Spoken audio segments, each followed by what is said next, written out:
बिस्मिल्लाहिर्रहमानिर्रहीम। अस्सलाम वालेकुम नाज़रीन। देव से उर्दू के साथ आपका मेज़बान अली नूर माज़हर हाज़िर खिदमत है। नाज़रीन, जैसे कि आप जानते हैं कि इस वक्त गिलगित बल्तिस्तान का सियासी पारा रूज पर है और रोज़ नई खबरें, नई डेवलपमेंट्स जो है देखने को मिलती हैं। आल्दो की सीएम साहब को एक हफ़्ते के लिए लीव मिली है, कदर मुतमईन दिखाई दे रहे हैं कि नेक्स्ट पेशी तक उनको जो है जो समाअत होगी उस वक्त तक उनको जो जवाब जमा कराने का कहा है उस वक्त तक एक मोहलत अल्टरनेटली मिली है उनको। सेकेंडली, आज की टॉप स्टोरीज में MWM ने स्कर्दू के शहर में एक बड़ा जो है पावर शो करने में कामयाब हो गई है, जिसमें जो है इनके मरकज़ी कायदीन भी तशरीफ़ फरमा थे।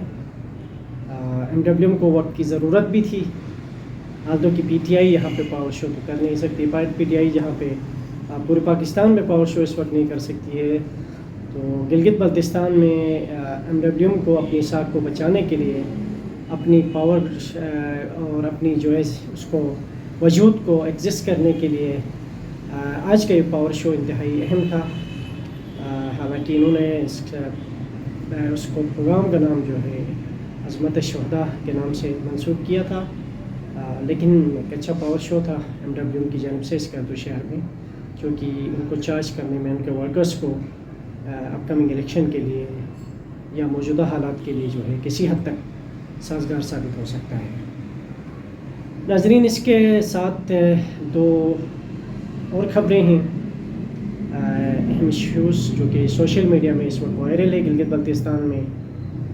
एक ख़बर ये कि एक ख़ातून जर्नलिस्ट हैं जिनका जो है ताल्लुक़ गिलगित बल्तिस्तान से है और रहती इस्लामाबाद में हैं, इन दिनों गिलगित बल्तिस्तान में मौजूद हैं। उनकी तरफ से जो है मुख्तलिफ़ हॉस्पिटल्स में, मुख्तलिफ़ स्कूलों में लोगों के इश्यूज़ को जानने के लिए उन्होंने दौरे किए। उनके साथ जो है उनके गनमैन भी प्रोवाइड किए थे सरकार की जानिब से, GB पुलिस के 2 एहलकार भी साथ होते थे, मोहतरमा जहाँ भी तशरीफ़ फरमा होती थी। कुछ आज सुबह से मैं देख रहा हूँ कि सोशल मीडिया में एक ख़बर वायरल है कि मोहतरमा गर्ल्स स्कूल गंबा में गई, वहाँ पे जो प्रिंसिपल साहिबा है स्कूल की, उन्होंने उनको जो है कोई जो है अहमियत नहीं दी या उनके साथ ताउन नहीं किया, जिसकी बिहा पे उन्होंने DDO को कंप्लेन कर दी। डिप्टी डायरेक्टर की जानिब से उस प्रिंसिपल या हेड मिस्ट्रेस के ख़िलाफ़ एक नोटिफिकेशन जारी हुआ कि उसके ख़िलाफ़ जो है महकमाना कार्रवाई की जाएगी, कि क्योंकि उन्होंने जो है महविश हयात साहिबा को इम्पोर्टेंस नहीं दी, उनको अहमियत नहीं दी। उसके बाद गिलगित बल्तिस्तान के तूल व अर्ज़ में सोशल मीडिया में ये ख़बर इतनी वायरल हुई कि हमारे माशरे के जो है हर तबके से ताल्लुक़ रखने वाले फ़र्द ने अपने इनपुट डाली इसमें, और हर किसी ने अपने अंदाज़ में इस डिप्टी डायरेक्टर की जो है नोटिस का सख्ती से जो है मज़म्मत की और उसकी जो है बिल्कुल खुल के जो है लोगों ने इसका इजहार किया। उसके बाद जो है सेक्रेटरी एजुकेशन को इस नोटिफिकेशन को मुअत्तल करना पड़ा। बहरहाल जर्नलिस्टों का काम है कि वो फील्ड विज़िट करें, फील्ड वर्किंग करें, लेकिन उसमें कुछ प्रोटोकॉल्स होते हैं, उस प्रोटोकॉल को यकीनन फॉलो करना चाहिए। सेकेंडली नाज़रीन, एक और बैड न्यूज़, बहुत ही अफसोसनाक ख़बर जो है गर्दिश कर रही है। अल्लाह ना करे कि ये ख़बर सच हो। गिलगित से ख़बर है कि एक सीनियर जर्नलिस्ट है हामिद नगरी साहब, उनके बारे में एक ख़बर, उनकी जो है एक स्क्रीनशॉट वायरल हुई है सोशल मीडिया में कि उन्होंने जो है एक सहाफ़ी साथी के ब्लैकमेलिंग की वजह से अपनी ज़िंदगी को जो है ख़त्म करने जा रहे हैं, और अपने फेसबुक या ट्विटर या सोशल मीडिया के ज़रिए उसने अपना इजहार किया है। जो खबर गर्दिश कर रही है उसके मुताबिक जो है उनका अकाउंट से ये खबर चली है تو اس کے بعد سننے میں یہ آ رہا ہے کہ حامد نگری صاحب سے کوئی رابطہ نہیں ہو پا رہا ہے. 3-4 گھنٹے سے اوپر ہو گئے ہیں اب تک اس خبر کو بریک ہوئے. تو میری متعلقہ حکام سے لا انفورسمنٹ ایجنسیز کے ذمہ داروں سے ڈی سی گلگت سے درخواست ہے کہ خدا را کسی انسان کی جان کا مسئلہ ہے، اس اہم خبر کو، اس اہم واقعے کو نوٹس لیں، نوٹس کریں اور اس میں جو ہے فوراً ایکشن لیں.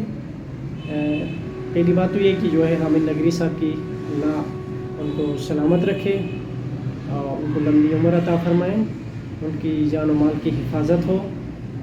اس کے بعد جو ہے دیگر معاملات جو ہے سامنے آ جائیں گے کہ حقیقت کیا ہے. انفارچونیٹلی ناظرین، گلگت بلتستان آلریڈی اس وقت جو ہمارے جرنلسٹ اس وقت فیلڈ میں کام کر رہے ہیں ان کے لیے بے پناہ مشکلات ہیں. وہ پلین فیلڈ جو پاکستان یا پاکستان سے باہر کے دنیا کے صحافیوں کو ملتا ہے، جرنلسٹوں کو ملتا ہے، وہ گلگت بلتستان میں میسر نہیں ہے. کن مشکلات میں ہمارے جرنلسٹ کام کر رہے ہیں، کن مشکلات میں ہمارے صحافی کام کر رہے ہیں.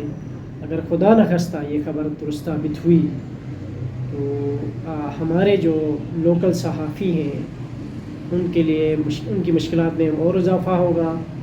ان کو اپنے پروفیشنل اس میں جو ہے ایکٹیویٹیز کو سر انجام دینے میں جو ہے مزید مشکلات ہوں گی. عوام سے ان کا ٹرسٹ جو ہے عوام کے اوپر جو ان پہ جو صحافیوں کے اوپر ختم ہوگا. اور یہ ایک بہت ہی جو ہے افسوسناک، جو گلگت بلتستان کی تعمیر و ترقی کے لیے بھی انفارچونیٹلی یہ ایک درست وہ نہیں ہوگا. تو بہرحال اللہ سے دعا گو ہیں کہ حامد نگری صاحب کو اللہ تعالیٰ عمر دے، ان کو صحت کے سلامتی کے ساتھ حفاظت خیریت سے ہوں، اور ان کے نام سے جو خبر چلی ہے وہ بھی حقیقت پر مبنی نہ ہو، کیونکہ تو انہوں نے الزام بھی جو ہے مبینہ طور پہ دوسرے صحافی پہ ہی لگائی ہے. تو اس طرح کی خبریں اگر درست ثابت ہوتی ہیں، ایک جرنلسٹ کو بلیک میل کر سکتا ہے، تو پھر ہمارے معاشرے میں سوال اٹھیں گے کہ عام آدمی کے ساتھ جرنلسٹ کیا کرتے ہوں گے. تو اللہ تعالیٰ سے دعا گو ہیں کہ گلگت بلتستان کے صحافیوں کے، گلگت بلتستان کے اس پروفیشن سے ریلیٹڈ جتنے بھی لوگ ہیں ان کی مشکلات آسان ہو جائیں، اور ان کو جو ہے اچھا موقع، اچھی اپرچونٹی میسر ہو، دستیاب ہو، تاکہ وہ اپنے پروفیشن کو بہتر انداز میں نبھا سکیں. آج تک کے لیے اتنا، اگلے پروگرام میں پھر حاضر ہوں گے، تب تک کے لیے اللہ حافظ.